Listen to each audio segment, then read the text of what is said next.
आपका परिचय?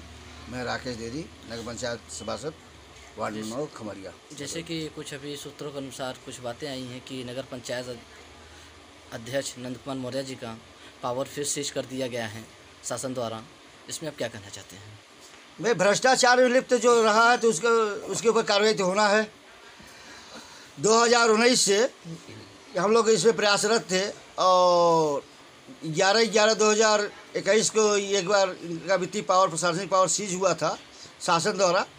ये हाई कोर्ट गए थे, बहाल भी हुए थे। हाँ जी, हाई कोर्ट गए थे, वहाँ बहाल हुए और पुनः हम लोग लगे थे और एक बार पुनः 27/6/2022 को शासन ने इनको वित्तीय और प्रशासनिक पावर सीज का 15 दिन को नोटिस दिया है। इनको 15 दिन के अंदर जवाब देना है। 15 दिन के बाद भी जवाब में जो भ्रष्टाचार में जांच में पाया गया है, इनके ऊपर कड़ी से कड़ी कार्रवाई हो और 72 लाख रुपया जो इन्होंने लूट किया है उसकी रिकवरी होनी चाहिए। ये भ्रष्टाचार किस में था? डस्टबिन में था।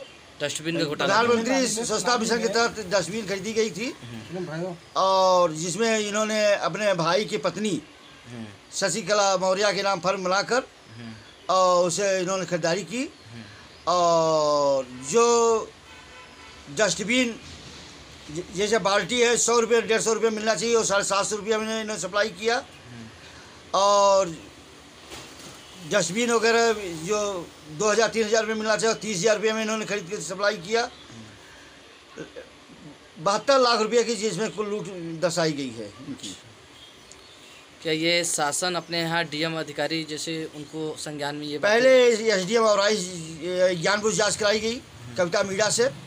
उन्होंने वित्तीय प्रशासनिक पावर में कमी पाई इनके खरीदारी में, जिसमें शासन ने इनको नोटिस दिया था। फिर इन्होंने शिकायत की कि हमारी नहीं सुनी गई।